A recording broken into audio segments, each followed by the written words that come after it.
ولا تلبسوا الحق بالباطل وتكتموا الحق وأنتم تعلمون وأقيموا الصلاة وآتوا الزكاة واركعوا مع الراكعين۔ سورہ بقرہ کی آیت نمبر 42 اور 43۔ ہم نے جو گزشتہ آیات ہیں ان میں ایک تسلسل چل رہا ہے کہ اولاد یعقوب سے کہا جا رہا ہے، یعنی یہودیوں سے کہا جا رہا ہے کہ اللہ کی نعمتوں کو یاد کرو، اللہ سے کیے گئے وعدے کو پورا کرو، اللہ نے جو تمہیں کتاب عطا کی ہے اس پر ایمان لاؤ، اس کا انکار نہ کرو۔ کل جو ہم نے پڑھا تھا کیا کہا کہ حق اور باطل کو آپس میں ملاؤ مت، چھپاؤ مت، حالانکہ تم جانتے ہو۔ اب اس کے بعد جو آگے دو آیات ہیں، آیت نمبر 43 میں فرمایا وَأَقِيمُوا الصَّلَاةَ وَآتُوا الزَّكَاةَ وَارْكَعُوا مَعَ الرَّاكِعِينَ۔ ان لوگوں سے خطاب ہوا کہ نماز قائم کرو، زکوٰۃ ادا کرو اور رکوع کرنے والوں کے ساتھ رکوع کرو۔ اب یہ دو باتیں بہت اہم ہیں، حق اور باطل کو آپس میں گڑبڑ نہ کرو۔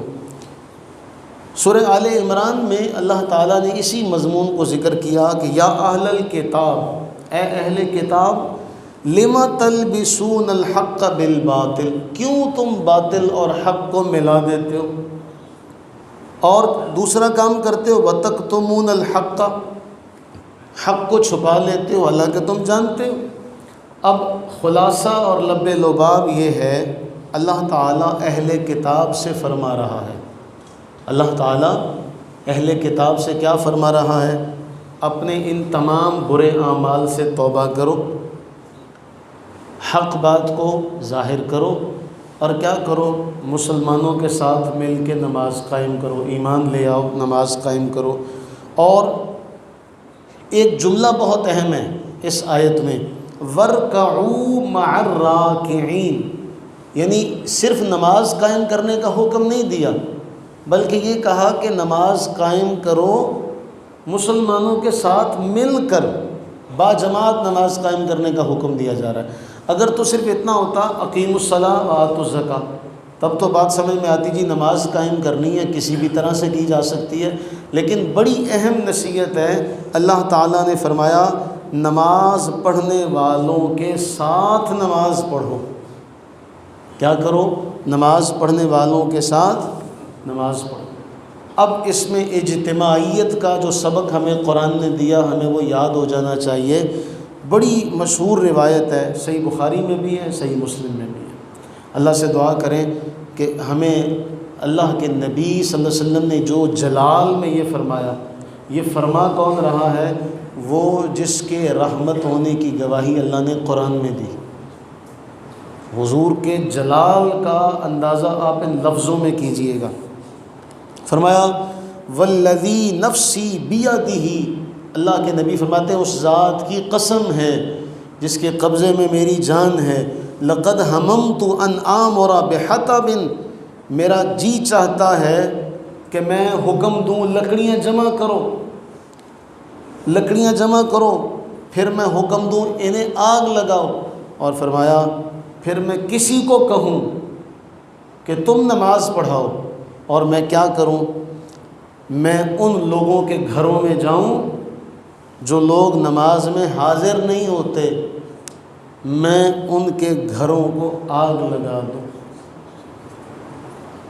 حضور رحمت عالم جن کی رحمت کا کوئی اندازہ نہیں، ٹھکانہ نہیں، کوئی حساب نہیں، کوئی بیان نہیں، حضور رحمت عالم نے یہ جملہ کتنے جلال میں فرمایا ہوگا کہ میں کسی کو مصلی پہ کھڑا کروں اور میں ان لوگوں کے گھروں کو آگ لگا دوں جو نمازوں میں حاضر نہیں ہوتے۔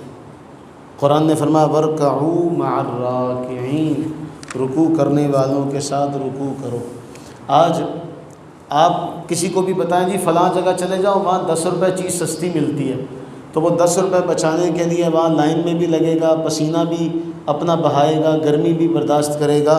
اللہ کے نبی اسلام نے دو باتیں بڑی اہم ہیں، دو روایات۔ ایک میں فرمایا کہ فضل صلاۃ الجمیع علی صلاۃ الواحد 25 درجہ، کہ ایک آدمی تنہا نماز پڑھتا ہے، بامر مجبوری ایک الگ معاملہ ہے، اگر کسی کی کوئی مجبوری ہو جائے وہ ایک الگ معاملہ ہے، اگر جان بوجھ کر کوئی جماعت چھوڑ رہا ہے تو پھر وہ یہ دیکھے کہ فرمایا جماعت سے نماز پڑھنے والا، ایک روایت میں فرمایا 25 اور جامع ترمذی کی روایت میں فرمایا 27 درجہ، فرمایا جو جماعت کے ساتھ نماز پڑھتا ہے اکیلے نماز کے مقابلے میں جماعت سے نماز پڑھنا 27 درجے فضیلت والی بات ہے۔ اس لیے قرآن فرما رہا ہے اے اہل کتاب آ جاؤ، چھوڑو باطل کے راستے کو، حق کو چھپانا چھوڑو، آؤ اور ایمان والوں کے ساتھ مل کے نماز پڑھو، ایمان والوں کے ساتھ مل کے اس راستے پہ چلو۔ اس لیے آپ اللہ سے یہ دعا کریں کہ باری تعالیٰ ہمیں یہ توفیق عطا فرمائے کہ ہماری جو اجتماعیت ہے اس اجتماعیت کو اللہ قائم رکھے۔ یہ اجتماعیت کے بارے میں ایک حدیث ہم نے کئی بار پڑھی، آپ کو یاد ہوگا، یہ جو ہماری آپس کی محبت ہے اس کے بارے اللہ کے نبی نے فرمایا، حدیث کا مفہوم ہے، اس کا لفظ بڑا پیارا ہے، الارواح جنود مجندہ۔ یہ جو روحیں تھیں نا، اس دنیا میں آنے سے پہلے یہ روحیں لشکروں کی صورت میں، جھنڈ کی صورت میں اکٹھی رہتی تھی۔ عالم ارواح میں یہ روحیں اکٹھی رہتی تھی، جس روح کی وہاں شناسائی تھی، محبت تھی، دنیا میں بھی آ کے اس کی شناسائی ہوتی ہے۔ کوئی بندہ آپ کو دور سے نظر آتا نا تو آپ کی محبت ہوتی ہے، یہ میرے پاس آئے، میں اس سے سلام لوں، میں اس سے گلے ملوں۔ کچھ ایسے لوگ ہوتے ہیں دور سے ہی آپ کا جی جاتا ہے یہ میرے پاس نہ آئے، میں ادھر کو نکل جاؤں، یہ ادھر کو نکل جائے۔ یہ جو محبت کا رشتہ ہے نا، یہ جو جماعت کا رشتہ ہے، یہ ہمارا عالم ارواح سے ہے۔ اور دعا کریں اللہ نے عالم ارواح میں ہمیں رکھا، ہمیں نہیں پتہ، اللہ نے ہمیں اس جہان میں اکٹھے رکھا۔ اب اللہ سے یہ دعا کریں کہ کل کو ہم نے پتہ نہیں کس نے کہاں کہاں مرنا ہے، کل کو جب میدان محشر ہو تو ہم سارے اسی طرح جمع ہو کے اللہ کے دربار میں پیش ہوں۔ اور پھر اس سے اگلی دعا یہ کہ اللہ وہ وقت لائے کہ ہم سارے اسی طرح جمع ہو کے حضور رحمت عالم کی بارگاہ میں جائیں، اور پھر وہاں سے رب کے دربار میں ہماری حاضری ہو۔ آمین ثم آمین۔